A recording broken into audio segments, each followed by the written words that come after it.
right next to it have burned, and there is no police presence, there's no National Guard presence, and there are no fire engines here, Brian.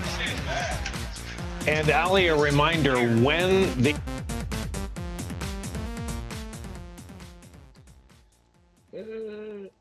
All right. Saw that. I saw it. You heard it. Yeah. Where were all the black people being mowed down in that situation? There wasn't there. In fact, I was really surprised. There's nobody being mowed down. There's no police presence at all. There's nothing going on. Yep. Sounds familiar, doesn't it? I don't know if it's familiar. You know, sounds familiar to me because it sounds exactly what. Look it. Okay. It is. I will agree with you 100% that what those people did on our nation's capital this past week was despicable. It was un-American. I don't agree with it.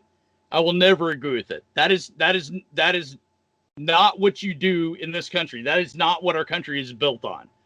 You don't storm the Capitol building and destroy property and sit in the Senate pro tem seat, which is Mike Pence's seat in the Senate. You don't go into Nancy Pelosi's office and do what you did. You don't do that.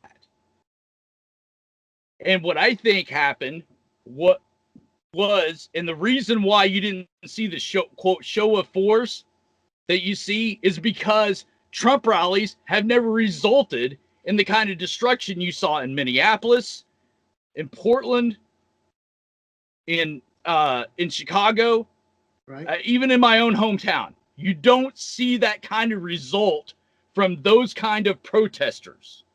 And so the Capitol Police was like, okay. Those are rally goers. They're going to a rock concert. There's a difference completely. They're not protesting. People that go to a Trump rally or people who are just going to a rock concert. Those people in D.C. this past week, the overwhelming majority of them were trying to protest, and it turned into a riot. Different situation than the one that you just showed me. Okay, different how? No, I'm going to tell you, if you go to a Trump rally, it's a party. That's all. Okay, so no. Show me the Trump rally where it broke out into violence. It didn't. Not until this week. Not until this week. You're right. Show me the Black Lives Matter, Antifa, whatever you want to call it, rallies that broke out into violence. Some of them did, yes. Minneapolis, Chicago, New York, Portland, Fort Wayne. Okay. All right. So now let me ask you. So if you're no, let me finish. All if right. you're law enforcement, and there is the coin's flipped, Biden's lost, Trump kicked his ass, and you got a bunch of Black Lives Matter Antifa folks who have a history of turning their, quote, protests into violent riots, would you not put a greater show of force in that situation? It has nothing to do with race. Nothing to do with that. I got two questions for you then. Okay, go. First of all, Black Lives Matter already has a history of protesting for quite a while now, right? Okay. At least a couple years. And so there is a history with that. I get you. Only 7% of Black Lives Matter protests result in a riot or any kind of burnings or any destruction of property. The other 93% are total peaceful riots. Okay. So I'm going to give them that. Now I want to mark that off. We'll talk about Trump rallies. Trump rallies are a rock concert. You get your ticket, you go, you see the show, you go home. It's a different crowd than what people that are upset about something, because Trump rallies are just people going rah, rah, rah. What's the difference? I'm going to pose a question to you. What's the difference between all those other Trump rallies and this last one in Washington, D.C.? Why did they get out of their seats and go to the Capitol building? Why did some of those people out of their seats go in the Capitol building? Were they incited, or is that the pattern of Trump rallies? No, they were not. I'll say no to both questions. They were not incited, and that is not the pattern of Trump rallies. It's not the pattern of Trump rallies. I think they were incited. Well, then you're going to have to lower your bar of what constitutes incitement way down. Mm-hmm. Okay. Well, we'll see what the bar is Monday, because the first article of impeachment is exactly that for Trump. They've already announced that it's about inciting the insurrection. Right. And that's the thing. is if you want to go that route, there's three things you have to do. First of all, you have to say that that there's, like you pointed out at the beginning, there's a double standard for how these protests are handled with law enforcement, just across the board. It's a double standard. Second of all, you have to demonstrate that Trump, Cruz, Hawley, and their supporters were complicit in this and wanted it to happen. And then, in fact, you have to move to punish and prosecute those people. Do you think Trump wanted this to happen? No, I don't. I'm absolutely convinced he did. Did you see Trump with his if Trump wanted this, the video listen, of him and his daughter and sons at their watch party watching it happen? Did you see that video? Jeff, if Trump wanted, listen, I mean, Trump's dumb, right? He's stupid. Yeah. He says dumb shit all the time. He just speaks his mind whenever he wants. If Trump wanted this, if Trump wanted this to happen, he would have. You want to talk about somebody with? Okay, so there's a difference between balls and stupid. I think he would have crossed over between balls into stupid, and said, "I want all of my supporters to come destroy the." That's Trump. He's dumb. He says dumb shit. Did you see that video of him and his kids at the watch party for the insurrection? No. Standing in a tent with big screens in there, watching what's going on and basically cheering what's going on. Well, I'd have to look at it to see what's happening, but okay. So for instance, that would be a great piece of evidence if you wanted to bring Trump to trial and say you were behind this insurrection, you wanted it to happen, this was your motivation. That would be a great piece of evidence to say, hey, let's bring this in. Look at them all cheering this. Right. All right. I'll have to send that video to you. All right. That'd be fine. You out of here? Yeah. All right. All right. Love you too. Let's go. She's going back east. Huh? Oh, they're going back to school? Well, no, she's going out to see her mom for a few days. Oh, okay. Good for her. Yeah. So at any rate, right. That's the kind of evidence you have to bring to say, okay, Trump meant for this to happen. Well, and then plus that you would struggle to say, well, he didn't mean for it to happen. But the defense would be he didn't mean for it to happen, but he was happy when it did happen. Oh, he was certainly happy when it did happen. Well, I don't think that's true. Junior was ecstatic. Oh my gosh, and his little girlfriend in the back. Yeah, you should see the video. All right, yeah, definitely send it to me. I try to be fair on all these things and look at stuff objectively. And so if you've got evidence, I'm willing to look at it. Yeah, I'll have to do that. I just do not think that. People objecting to the electoral college vote has been going. Democrat senators did it in 2000, 2001. They did it. It happens. It's just a formality. It happens, right? Yeah. And so I think it's wrong-headed and divisive to implicate a guy like Senator Cruz or Hawley or anybody else, as wrong-headed as their motives may have been, even if they were completely politically motivated, to say that that's what they wanted to see happen. And additionally, I do not believe that it is healthy for race relations in our country to say, look, the reason the Capitol Police didn't stop those people is because they're white. So, do you think the optics look bad? Yeah, well, yeah, of course they do. Okay. Of course. So how do you fix those optics? How do you fix the optics? Now we've got all these examples of what happened with BLM and riots and protests and people drawing guns on them and all these other things throughout the whole year. And everybody complaining about them not having masks on everything. And now we've got the Trump supporters in the worst part of the pandemic, no masks, everything else. And they go in and not just protest on a street or break out a couple of windows or burn a business. They actually go in our Capitol building and defile our Capitol building. And maybe take prisoners because they weren't prepared to do that. All right. So I think what would be helpful is if Biden and Harris came out and said, look, We get it. We get you're angry about the election. Mhm. Hey, we're your president too. We're your vice president. Yeah. Biden's already doing that. No, he's not. Oh, Show every me. one of his things says, I'm here No, for. no, it's not. No, that's not true, Jeff, because he came out and specifically blamed Trump for this. The election is over. What they are trying to put Trump in a coffin, right? Yep. They don't have to do that Mhm. unless there's, I don't know what is going on here. Why do they feel like they need to bury him? I don't want him to go any further with Trump. I want Trump to go out and develop his own social media, to compete with Facebook and Twitter and everything. I want him to do that. It won't cost him $250,000. He's got it there. He'd be up and running. No big deal. He can have all of his people on there because they're going to cancel Parler too. It doesn't matter. And then, he can have them. There's ways to get them on the internet. There's ways to. I want Trump to be relevant for the next 20 years. I want him to stay in there because he's got that vision of the Republican Party. Because it all goes back to what we disagree about as a core, is that the Republicans do nothing and the Democrats get things done. Every time we have a Republican president and all the legislation that goes with that, we always have to have a Democrat bail them out, especially financially, socially, all the other things. We have a Democrat come behind them and clean up the mess. It's happened over and over again, and it's ready to happen again.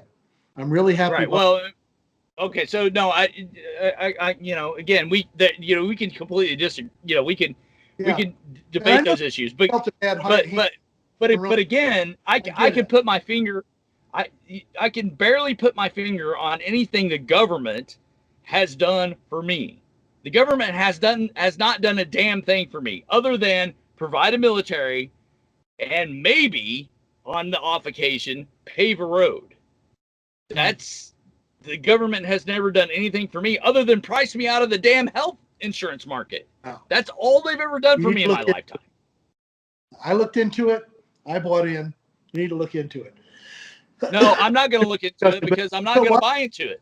It's gonna be better anyway soon because they're going to have the government option here pretty soon, and that's the lowest bars. They won't, because not unless they abolish the filibuster and run the table. I'm telling you, Jeff, if they abolish that filibuster in order to get a government option in place, they might get a government option in place, but in 2 years, the Republicans will option to the ACA that's already there. Why would that be so difficult? No. It's not Medicare for all. The Republicans will not vote for it. They won't get 60 votes in the Senate on it. It won't happen. Okay? So they've got to abolish the filibuster to do that. And unless they're ready to run the table on the rest of this, in 2 years, the pubs will have the Senate and the House again, especially because Joe Biden can't put two damn sentences together. He's not fucking Barack Obama. All right? And Barack Obama lost the House in 10, lost the Senate in 12, fortified the Senate and the House in 14, and then had President Trump elected in 16. You're not going to tell me that Biden's going to do anything near what Obama attempted to do. He's not going to do it. It's not going to happen. There's not going to be a public option. And if they want to run the table on that, they've got to abolish the filibuster, and they've got to pack the courts, add states, abolish the electoral college, et cetera, et cetera. That's what they've got to do. And Biden does not have the fortitude to do that. And plus that, they've got to get Joe Manchin to go along with all of this. And they won't. Joe Manchin has already said that he won't go along with it. None of this is going to happen, even though the Republicans don't have the Senate at this point, which would have been secure blanket, right? Even though they've got a 50-50, the only tiebreaker that Kamala Harris is going to be making in the Senate is for judiciary appointments. That's it. Nothing and no one else. And then in 2024, when everybody's damn sick and tired of the nonsense, then or if Biden dies and you have to vote for Kamala Harris against, I don't know, me, I could run against Kamala Harris and probably win. I mean, the only option the Dems have, if they want to hold power, they got to run the table right now. They got to make their move, We'll see. They got to get past this coronavirus first. So if they show some real progress in the coronavirus and the economy, because the economy is not the stock market, if they make some differences in the economy and the coronavirus, and I think they'll have some advice there.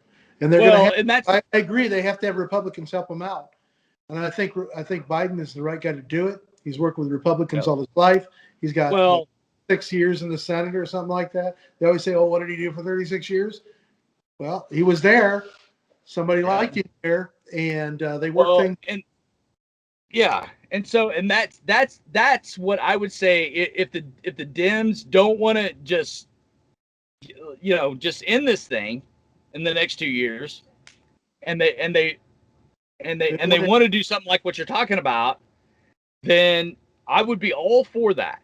I am really sick of people voting against stuff just because it was an idea of the other side. But that's what Cruz does. No, that's not what he does. He does. He's the complete anti-Dem. Whatever they want, he just makes sure he's completely obtuse. He's the obstructionist that you may love because you say you don't want government to. No, he's the of this whole world. But since he's come in, we've had this division between radical left policy and radical right policy. There's no radical left policy. Oh my God! Out there, come on, be serious. There is no legislation for radical left policy. Okay, Bernie Sanders is radical. Green New Deal. Green New Deal. Come on. There is no Green New Deal. That's not radical.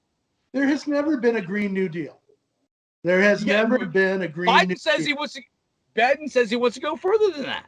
He has his own policy. You're talking. Okay, so you're talking about. No, so right. So let's we should do another video about this next week. We'll go through the Democrats since the Dems are in and they got the trifecta going on. We should probably go in and just look at each one of the bullet points within the platform and see how they can get them accomplished or not accomplished, if they're good, if they're bad, or whatever. That's what we should do. No. Well, right. So I'm completely down for that. Right. Okay. And again, I think I've proven myself to be objective as an objective viewer of this as I can. But the reason I side with Senator Cruz on most stuff is because when radical stuff comes up, that's when that boy gets nuts. So what did you think about Senator Cruz whenever he got his big multi-million-dollar donation from the Wilkes brothers down in Texas, and then magically he went after so they could get a $35 million loan from the PPP program, to more than anybody else could get because it's an oil and gas thing, but he made it just so the Wilkes brothers could do it. What do you think about that? Did you see that? Well, I don't know all the I'm not aware of that, so I can't comment on you here a little bit. I don't mean to. You look like a little deer thing, but I think you should look it up, and you'll see what Senator Cruz. I mean, obviously he's there for Texas. He's there for oil and gas. I get that, okay, but it's just a blatant political move that had to be incorporated inside of our restructuring plan for the coronavirus. And again, I can't. I mean, I have no knowledge of pork, right? Everybody gets their pork in. I just want you to take a look at his. Because and again, having no knowledge of the situation, I agree with you. I do think, and that's one reason why. Yeah, and again, a lot of my Republican friends disagree with me. I think everybody should be reelected every year. Yeah. Cycle now, it's just crazy. We could never do it. Yeah, I think president. Some other countries, their election cycle is 1 month. You can only campaign for 1 month. You have to stop a week before the election, and then you're elected or not elected. That's all there is. Yep. You don't go through 4 years of an election cycle. Because you know what's going to happen. On the 21st of January, Trump is going to go ahead and sign up to be reelected. Right?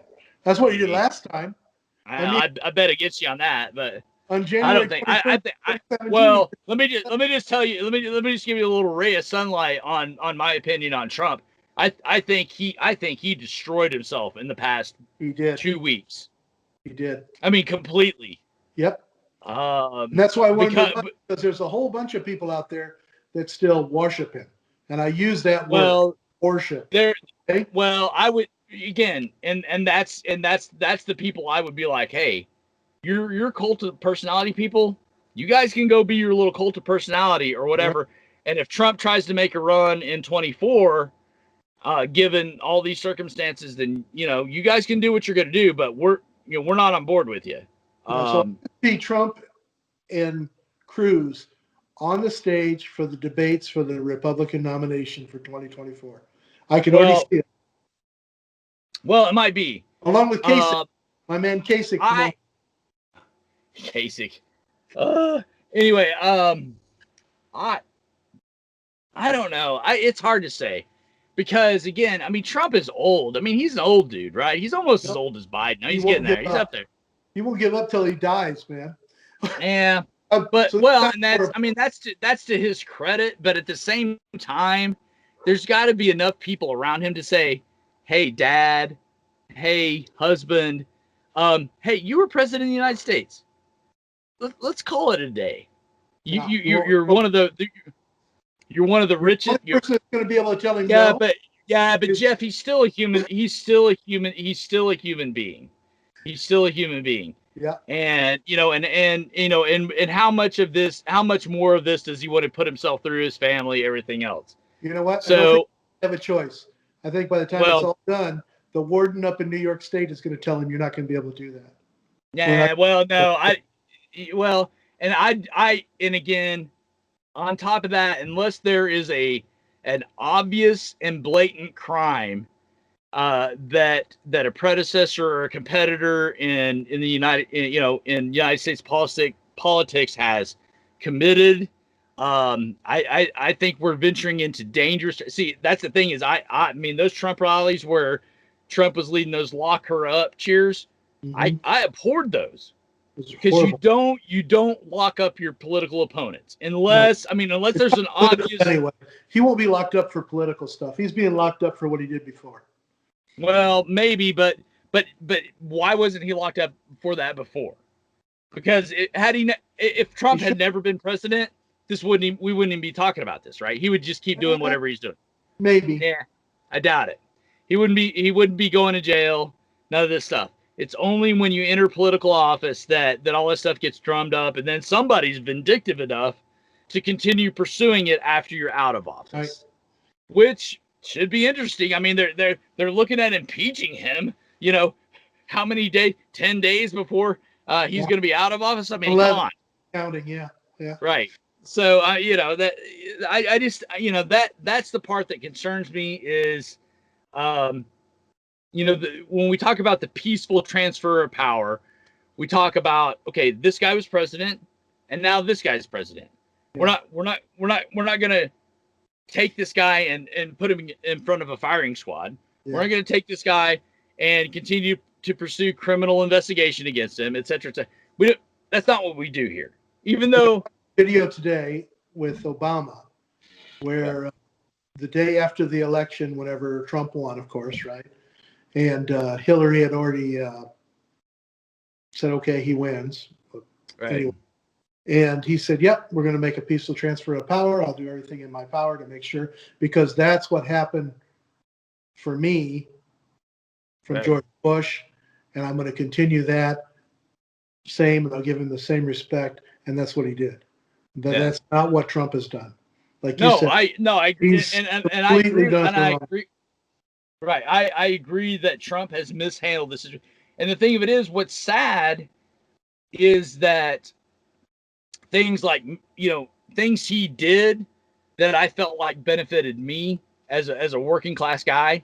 And, the ways I identified with him as a working class guy, that's not how Trump's going to be remembered. He's going to be remembered as the guy who was in office when the Capitol was stormed. Yep. And can we put that on him criminally? No, I don't think we can put that on him criminally. However, I think we can if he dug his own grave on that. He did. That's why Pence did 46 for a day. 100%. So, and I don't, and just on the other note, I don't think it's wise that the Dems are not just letting this lie. Just let it lie. It's over. Biden's going to be president. You got control of all of the government, except for the Supreme Court. I was surprised Pelosi went after him. I was really surprised that Pelosi went after him this weekend.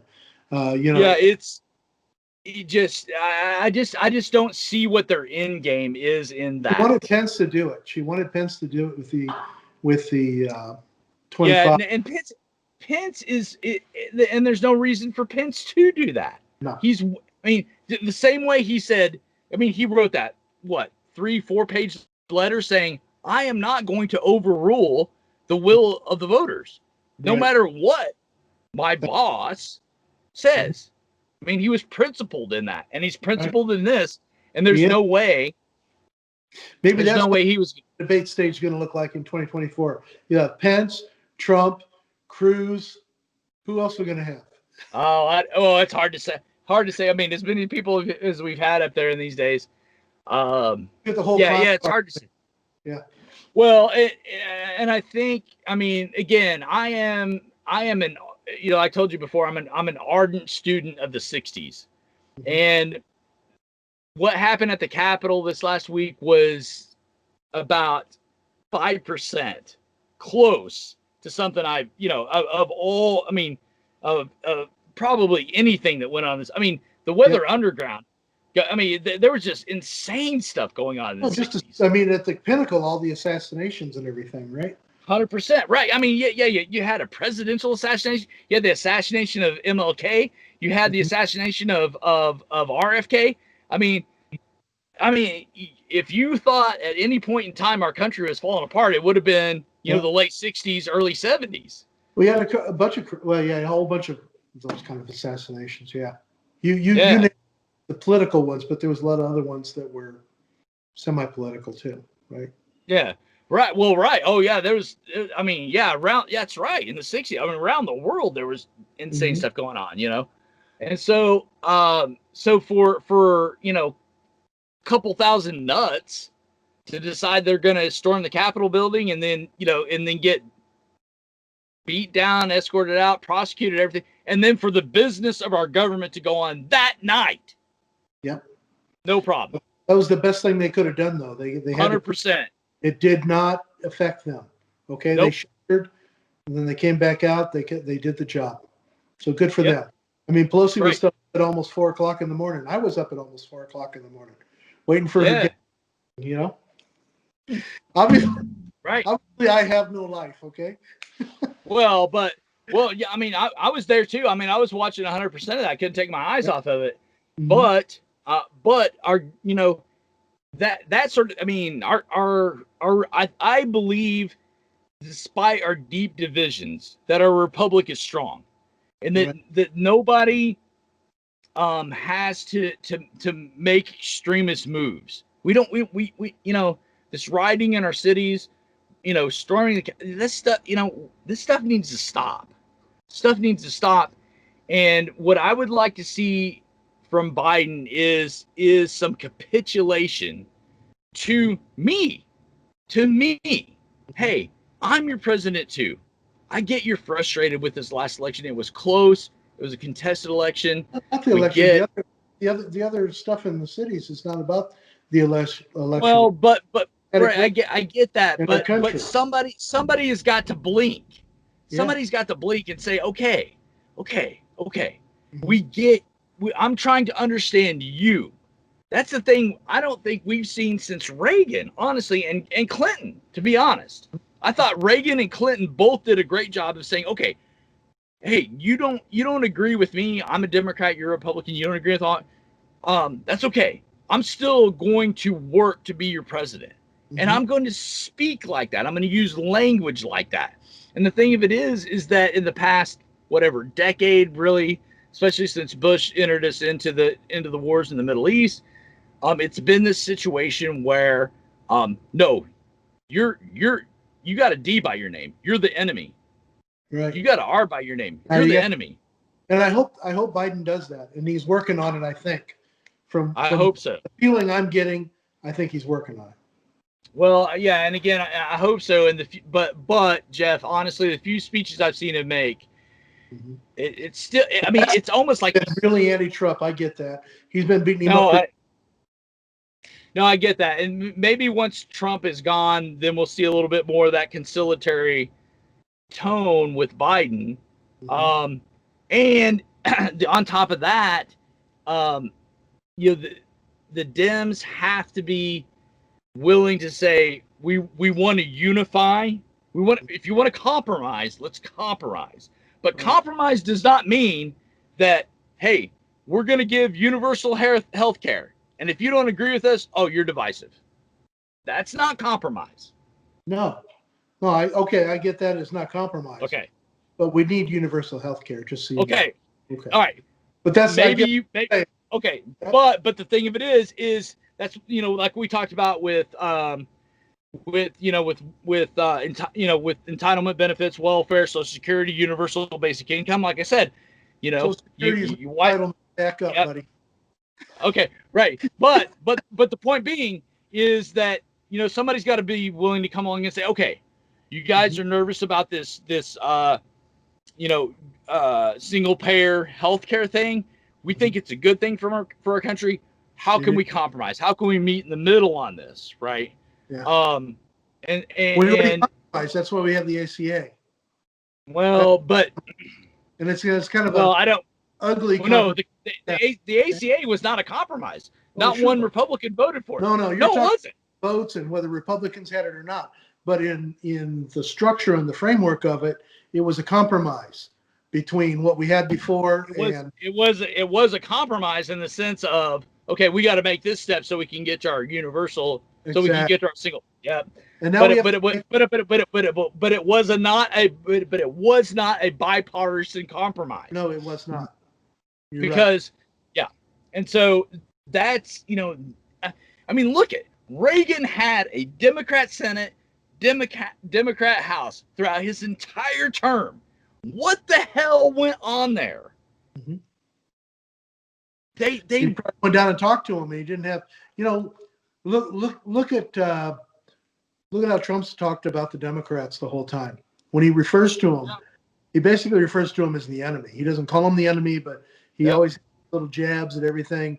They're definitely the enemy as far as he's concerned. He hasn't passed much legislation. He's done a bunch of executive orders. He's done more than any other president. You're gonna get me on this one. No, I know that. No, I know that. He has. He's done more than any other president, only because, and he's done more in 4 years than a lot of presidents did in 8. But he didn't. But I think Obama had more. But if you divide it up by 4 years versus 8, then of course. Yeah. Trump, well, so yeah. I mean, the thing of it is, even when he had the Republicans, he couldn't get anything done. No, that's right. Right. Well, I mean, the biggest thing he got done was the tax bill. I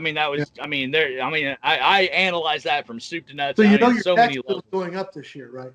Well, no, yeah, it definitely will. And it'll go up in 2023 and then finally disappear in 2025. What he gave you, what he gave the corporation, stays on. Well, but right. So, I mean, unless the Biden administration and his Congress renews the whole thing, which I hope they do. Well, I think they will. I think they'll get rid of some of the. Well, anyway, that's a whole other story. But we could. But what I'm hoping for is, okay. So holes. What's that? I try not to go down all those rabbit holes. Well, no, that's right. I hear you. We'd be here forever if we did. But I mean, Biden does have a very golden opportunity here to really say, okay, here's our agenda. It's over here. It's way left, over here on my Star Wars wall, right? Right. You got a Star Wars wall in there? I do. Yeah, look at this. Cool. Wow. Look at that. Oh yeah. So you know, we've got this agenda over here, And then the pubs go, well, we've got this agenda way over here. And then Biden goes, okay, we can't have this. Can't have this. We can't have universal health care. Mm-hmm. How are we going to come together on this? How are we going to compromise? Mm-hmm. We can't keep spending 2/3 of the budget on what you people call entitlements. Mm-hmm. How are we going to come? So that's and Jeff, just to be honest with you, I mean, I've been following Biden very, very closely. He has not given any conciliatory speeches. Well, you know what we'll do? Next week, Yeah. we'll do something just on the Democratic platform. If we can't do all the bullet points, you go and read it. I've read it. I'll read it again. Okay? Okay. And we'll just go bullet point by bullet point.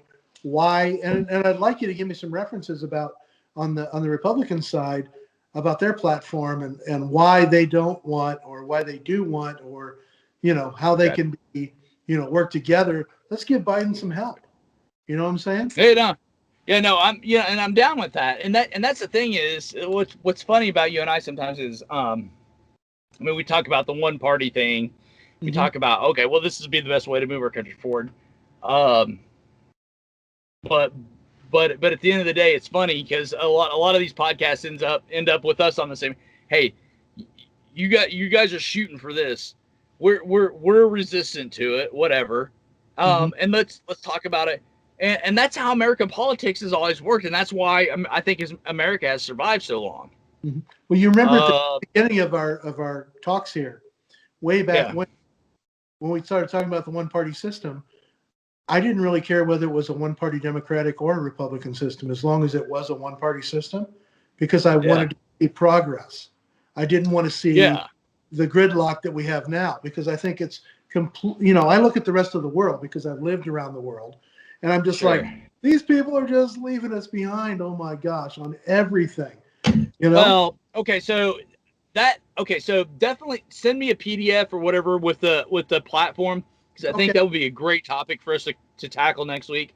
Yeah, it's just before the inauguration, and then we should track each topic over the coming months and see how they were looked at. Right. Right, 100%. So no progress, whatever. Right. So congressman and senator, I do that almost well weekly. and then when we talk about a one party, so I think we should talk about what genuinely brings about progress. Again, I think this is where one of where you and I have a fundamental. Well, let's even go back further. What is progress? Right. Okay. So but what is progress? What do you consider progress versus what I consider progress? Right. Or whatever the Biden administration does, right? And how do you affect that progress? What trade-offs do you have to have for that progress? Right. And so and then on top of that, what is the best mechanism to bring about that progress? I say the free market is. I like the market in a lot of ways, but in a lot of ways it has to be prodded, right? Right. Okay. So So I think that's a great debate to have. Is what genuinely brings about progress, because I'm for progress. I like progress. I like the fact that I got this fancy Galaxy S20 from I'm from Korea. I won't buy an Apple because they make those in China, but this one's made in Korea, South Korea. Yeah. So, anyway, but I like that stuff. I mean, I like the fact that you and I can get on Skype and chat and and discuss these. So I'm all for progress. I'm not against progress. I'm just, what I'm skeptical about is who are the best agents to bring about progress and in the most efficient way, and so on and so forth. Right. So anyway, what I want to bring away from this is I don't think it's healthy for a segment of our population to believe that the Republican Party really intended for an insurrection to happen, for a coup to happen. I don't think that's good. I don't think it was the Republican Party. I think it was individuals. Well, so individuals within the Republican Party, but again, even when you start assigning that kind of blame, then you start. So it's kind of like when Clinton said that, Trump supporters can just be thrown in the basket of deplorables. Mm-hmm. Some of them could. Right? Some of them could, no question. I mean, and there are people on the Democrat side that could be thrown in that basket as well. Same basket. Yep. So for again, I'm the reason I'm very loyal to Senator Cruz. I'll grant you, part of it is his personality. Yep. Right. See, Okay. I just love poking you with Senator Cruz because I can get a rise out of you. Oh yeah, sure. Well, and plus, okay. So the reason that of the media, right. too. The reason I'm drawn to his personality is because he's Hispanic. He rose up from, his dad was an immigrant and all, that is something I care very, very deeply about, Mm-hmm. is how do we raise people up? Mm-hmm. How do we raise them up? I care very deeply about that. And so Senator Cruz, I think, has shown that. So I'm committed to him in that sense. Plus that he's a Texan. Plus that, mom and dad and, yep. we followed him since he entered politics. So he's like, oh my gosh, yeah, Senator Cruz could be president. So mm-hmm. we definitely got that cult of personality piece. Don't and I would say that's it. What's that? You still have a Cruz hat, right? Oh hell yeah! I've got the Cruz 2016 hat. Yep, I do. I'll have to try to dig that up and wear it next time for our podcast. But so there's definitely a cult of personality piece there. I won't deny it. However, I'm enough of a rebel myself and a contrarian, et cetera, that if your policies start to grade against my values, then that cult of personality thing is going to start fading away pretty quick. Now, and is that I don't agree with all of Ted's values, and I don't always agree with your values either, right? Right. There's some value differences there, right? Right. So right. You might be on that team, and I may not be, right? Right. Those are the number one things I'm looking for out of a politician. Those aren't the value. Those aren't the I'm going to use things. Those aren't the things that I want him to fight for first. Where you have a different ranking of your values versus my ranking of my values, right? Like for your is like right on the top for me. That's not on the top for you. Yeah. Well, so I think that's what we talk about in politics. Okay, you have a value structure, right? And you take that value structure and you say, okay, this certain candidate or this certain party represents my value structure the best, right? Okay. And so I'm convinced, and the best and in the most genuine way, and that's why I never really fault anybody. Like, okay, Bernie Sanders, he's the straight stuff. Gives you the straight stuff. Yeah. Okay. So I look at, again, you might have a hard time with this, but I look at Senator Cruz and Senator Sanders as a flip side of the same coin. They are. They're just representing different value structures, And so if you support a certain value structure, you're going to support Senator Sanders, and if you support a certain value structure, you're going to support Senator Cruz. Yep. And so and the thing of it is that, I mean, Bernie Sanders has, he has squandered's not the right word, but he has on principle given up the presidential election based on principle. I mean, you can't help. I mean, even though I disagree with him categorically, you can't help but admire that. No, you can't. He gave that up. You can dig as deep as you want to. You can dig into 40 years of his history. Right. And he's got nothing weird. Yep. He's always stood for the same things. Right. Always tried to put us forward. I just really admire Bernie. Right. And so and I do too. Right. And that's, and again, I'm not expecting you to agree on that extent, but that's what I admire about Bernie. And it's the same thing with Cruz, although he aligns with my values. Right. Right. So, because I think both of those guys are genuine actors, and I would hate to see the American public start to get in a situation where they say, oh, well, these Republicans were trying to take over our government by force. Right. I do not think that is true. Did you? I think when he did his announcement for the Secretary of Labor. what's that now? No, no, I didn't hear it.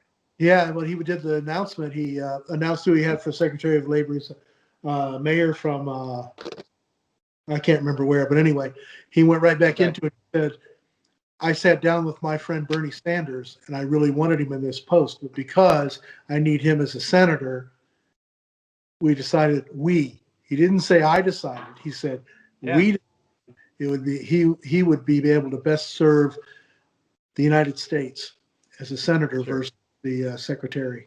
So that's part of the cabinet. I think he got passed over by a couple of cabinet positions because of that, because need him in the Senate, because he's a strong force in the Senate.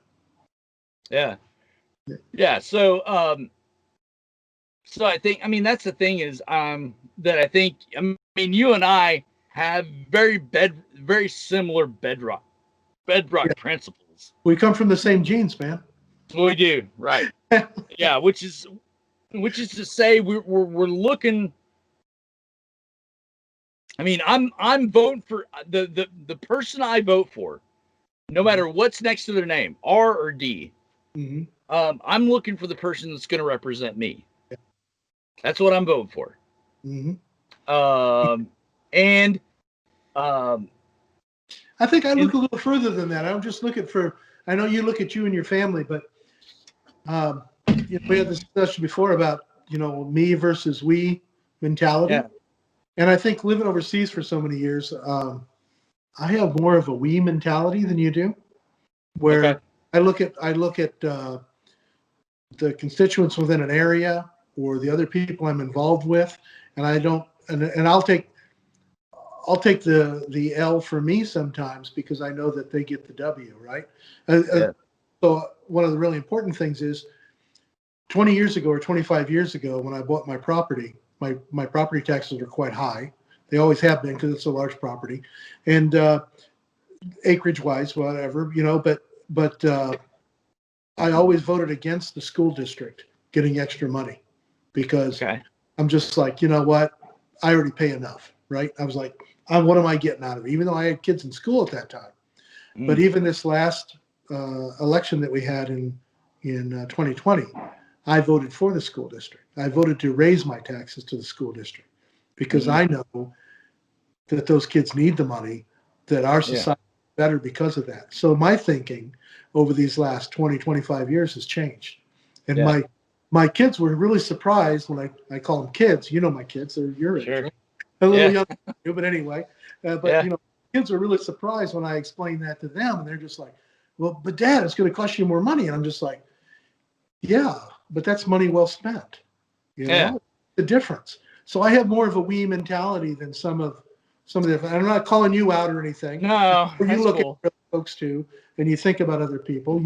You have your circles that you're in and circles that you provide help to and everything else. But I just have a different way of looking at things now, especially after. Well, and again, I think that's going to get back to the discussion we'll have on what is the best mechanism. So here's a great question we could discuss. What's the best mechanism for progress, and what's the best mechanism for a we mentality? Because I'm all for you on a we mentality. But the way I perceive, that's so Asian, man. That's how Chinese people beat the virus too. Well, I know, but okay, so so it's not a meme. Right. Okay, and you're sounding socialist. Right. So I think there's something to be said for where and again, it's not. So I am at a point in my life. I've gotten old enough to realize that I need to be able to hold two ideas in my head at the same time. Right. Okay. So we talk about the we mentality. Does the government have a role in that? Absolutely. Yeah, absolutely. Okay. Yep. They have to lead it. However, is that the only mechanism by which we can have a we mentality, or are there other other mechanisms that will galvanize a we mentality? If I'm going out and I go to Home Depot and the guy's got his mask down around his chin, I say, "Hey, can you pull up your mask?" And the guy snarls at me and gives me some kind of blah blah blah. Right. I mean, that's not we mentality. Well, yeah, okay. So Nobody in that, America well, wants maybe right. And so, yeah. what you So should that, be told what to do. well, You're the well, right. that's, well, and then you've got to look at the flip side of the coin. The guy with the with no mask walking into the Home Depot and telling you, hey, this is not good for our country. Take your mask down. Yeah, and I would just probably flip him off and walk away. Right. But And now yeah, we can't do that in Ohio now because they just passed the stand your ground. So now, from now on, I've got to stand my ground. I can't retreat. I must stand my ground. So we'll see what happens with that. okay. So, but the point, but the door swings both ways, right? Right. That's I think that's really the thing I try to do is, okay, what what is it? Where does the other side stand? Mm-hmm. Okay, and just to reiterate, with this capital situation, what I've seen from Democrats is calls for accountability all the way up and Mm-hmm. all the way down for Right. what happened there, including voters. Mm-hmm. Cory Bush out of Missouri called for the dismissal of every Republican congressman. That signed on to the thing. Yeah. Mm-hmm. There was like 100 of them. Yeah. Yeah. I saw. Yeah. I don't think that's that's not going to be healthy for our republic. Mm. I don't think it'll be healthy for our republic. But there's going to be some pain as we go forward. Well, I agree, but then then you've got stuff going into the culture where you've got people blacklisted for supporting Trump. You've got people being. Well, wait a second. So you think the 10 senators or whatever, the Holly Cruz thing, that they tried to get a 10-day study going, and then they tried to, they stood up in front of Congress or in front of the Senate. Do you think they should just walk away? Yeah, absolutely. Okay. Because they should be able they should be able to express their ideas, right? They should be able to express their ideas, but but you're talking about criminally prosecuting them for expressing their ideas. Well, you just said it a different way. Criminally prosecute them for expressing their ideas. The problem I have with it, from my point of view, maybe it's not the right point of view. I just looked at it as grandstanding. I looked at it as that Ted Cruz trying to further his political thing. I think he made a big mistake doing it. I think you can reiterate that, but I just think it was grandstanding. It was trying to get the Trump supporters over with him to make sure that he could carry that torch. That's all a possibility, but that's politics for you. And again, I this was a decision Senator Cruz made that I wasn't on board with. I thought, we're hanging on to this thing too far. Prosecuted? Probably not. I didn't see him out there sending tweets or standing up in front of a crowd, come down to the Capitol or anything. I didn't see him do that. Okay. Right. I see him support Trump. Okay. So let's say we take him out of the equation. Okay. We'll just prosecute Trump. No, I don't. No, and I think you would have a hard time prosecuting Trump on that. Yeah. I don't. And again, unless you're willing to raise that or lower that bar. Do the after party video, and I think you might change your mind. Well, maybe, possibly. I mean, and that could be entered in as evidence for incitement, but the bar for incitement to explicate your First Amendment rights is very, very high. Yeah. So incitement and well, anyway, I'll send you that video. Right. And so my point in saying all of that is, when you start lowering that bar from where it is now, which is very high. I mean, you've got to really just call out for, hey, let's start killing people, type of incitement. You start lowering that, then that's where you got to go. Okay, where do we draw the line? Right. Do we draw the line here where you supported the person, or you gave voice to the person, or you draw a line here where, hey, hey, all you guys who voted for Trump, here's what we're going to do. Filibuster's gone. We just put in place a situation where you've got to reveal who you voted for. No, you can't do that. And if you voted for Trump, then you can either serve a 1 year or $100,000 fine sentence. No. We're not going to go there. So right. So where it's all right. Cruz is off the hook for now, but it was a dumb move. Yeah, it was. Well, and again, I mean, Cruz. I mean, I disagreed with this move. Most of the time, there's a lot of times where Cruz does something. I'm like, I'm not sure that was the best idea. And then all of a sudden, he comes out smelling like a rose. Yeah. I mean, the what was it? What was it? 2014, 15. What the filibuster he led? Mm-hmm. I was like, I don't know if this is going to be good for him. Mm-hmm. Came out smelling like a rose. Yeah. Is he politically calculating? Yeah. But name a politician. Name a politician that's not. That's what their job is. That's what they're supposed to do. Anyway, we got to wrap this up, buddy. All right. Yeah. No, this is good. So, I think stuff needs to simmer down. Yeah. Simmer down. Let's go through the Democratic platform. Okay. What our expectations of it are. Yeah, or what your expectations for it not to be, too. Yeah. I want you to look at that. Right. Definitely send me a PDF or whatever of that. And for now, to be honest with you, I'm very hopeful that Biden will, once he's inaugurated, stuff will simmer down. I think I'm hopeful. That's what all of us want. Yeah. Okay. So, all right, my man. All right. Be good. Take care of yourself. Yeah, you too, bud. See you next time. All right. Bye-bye. Bye.